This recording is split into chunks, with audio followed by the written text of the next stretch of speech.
to Natalie, and thank you for your brilliant question, Harry. Natalie is unmuted. Yeah. Hi. Don't I forget was wondering, yourself. so some people rely on farming cows in making beef for a living. If we turn to organic foods, then what will happen to them? Natalie, can you introduce yourself, just where you're from? I'm Natalie. I'm in year 5. I go to Premier Academy and I live in Kenya. Okay, all really good questions. And now we are going to first go quickly to Amy. We're gonna sprint through this. Okay, I'll be as quick as possible, and I'm sure Ayman will want to say some things too, so I'll try and be quick. So Harry, I think you made a really interesting point about, are things actually good for the environment, or are they just less bad for the environment? And I think that there's a really good conversation in there, which is much longer than we have time for now, about semantics or definitions, that's a better word, and what we really mean by good for the environment, bad for the environment. I agree, we're not doing enough, and people say things are good for the environment, but still consumption in general is going to have environmental impacts, whether they be whatever those are, whether there's good or bad is going to very often depend on your worldview, and there are going to be conflicts even between the SDGs about the benefits of one SDG versus another, and how you go about bringing those two together. That's not a wonderful answer. Natalie, also a brilliant question about people who farm cows and make beef and what will happen to them. So within the UK, it's something that I'm increasingly talking to farmers about, because it's a really emotional issue for them, obviously. And I think that there is some hope that in the future, that we will be able to hopefully find a way that people can make money with their land that is not farming beef. So say, for example, by creating a carbon credit scheme, being able to trade carbon globally, using some sort of way that we can use land to sequester carbon and get our emissions down, or get carbon dioxide out of the air, and that ultimately we'll be able to find a way for people to make money using the land that they own and the way that they make a business so they can still survive, but in a way that is beneficial for the environment. And that's my hope, and I know lots of people are looking to that and doing a lot of work around that. But yeah, it's a brilliant question. And I'll pass over. Okay, we're probably gonna only have time for one question for each. So we'll go to Ayman about, answering it, and then we'll go to Robert, and then we'll do our chair's announcements. Thank you very much, Honourable Chair. So I'll take one of the two. I don't have much to add to what Amy brilliantly covered in her answers. Just say a bit more about the good for the environment and bad for the environment, which is, I think, very, very critical. And you put your finger on something that I worked on quite a bit in the past when I was director of the Global Compact for Morocco. The Global Compact is a private sector business initiative under the United Nations to try to make businesses be more aware of their negative impact, reduce it, and try to do some good. And I think you can look at it in different steps. The first thing is, well, first, to do something good for the environment is you have to stop doing something bad for the environment, just that.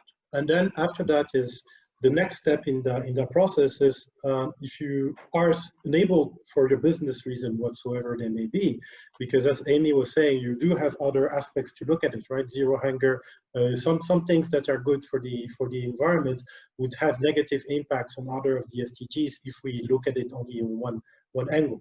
But you keep doing this thing that's bad for the environment and you do something good for the environment somewhere else.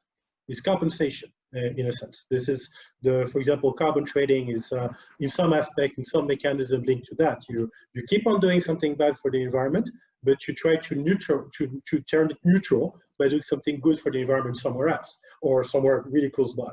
And the very last aspect and the ultimate is you actually do something good for the environment for the sake of the environment, and you either protect it, protect what there is, or you try to restore to what has been in the past, to the levels of biodiversity, for example, that we used to enjoy before the catastrophic losses that we've experienced over the last few years. Thank you.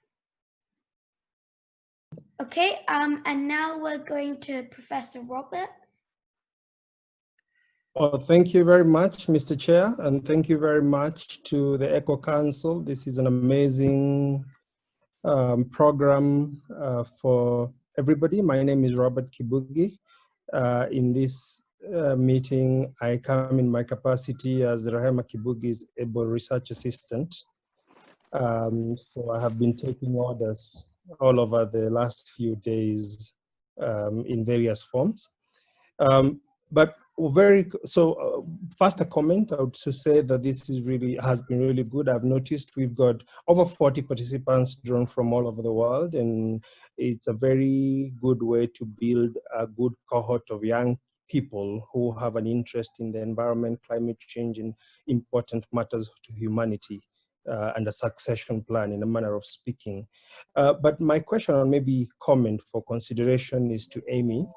In my part of the world, and maybe other parts of the world, livestock, goats, cows, and others related that are being pointed out in the West as big contributors to greenhouse gas emissions are very closely tied to culture. There is no single rite of passage that I come across that does not involve slaughtering a goat. And part of the concern has been, how do we deal with a lot of cultural manifestations that are quite tied and identification of a lot of these animals as food going forward? Thank you. Thank you. Thank you. Thank you very much. A comment. Okay, Yeah. and now sadly we've reached the end, but I will just quickly announce some things that will be happening in the future. So first, food security and agriculture is the focus of our new Cambridge Schools Eco Council challenge during lockdown, which is for each of you to build a mini veggie garden or herb garden and plan a sustainable meal that includes what we've grown in the next 2 weeks. We hope that everyone who joins us today can take up the Eco Challenge in the next 2 weeks and will submit a short write-up and photos for your project to the Cambridge School Eco Council gmail.com email posted on the Cambridge Schools Eco Council website blog. So you get the chance to win a special challenge award for your school and family. The Eco Challenge will be posted on the Cambridge Schools Eco Council website blog. So you can also email us for more details. SDG 2 is also the focus for our upcoming online climate strike on the 22nd, which will on climate change impacts on food systems and agriculture. We would love to see photos from everyone as we are making a collage. So thank you to everybody, and who do you especially need to say thank you to? And thank you to Ayman and Amy and Magnus and Rehema for being today. And thank you especially for all the families that have joined here, whether you were joining from Kenya or from Zambia or from anywhere else. And we really hope to see you in 2 weeks at the next Eco Seminar, which will be available online and will focus on biodiversity. Please do consider checking the website and entering an Eco Challenge. And even if you are in Kenya and not in Cambridge, you are still welcome to send in an Eco Challenge. And if you win, you will still win. So we don't mind at all if we're getting an entry from all the way over in Africa. And thank you very much to everybody for taking the time with us today. Thank you. Thank you. Bye. Bye. Thank you.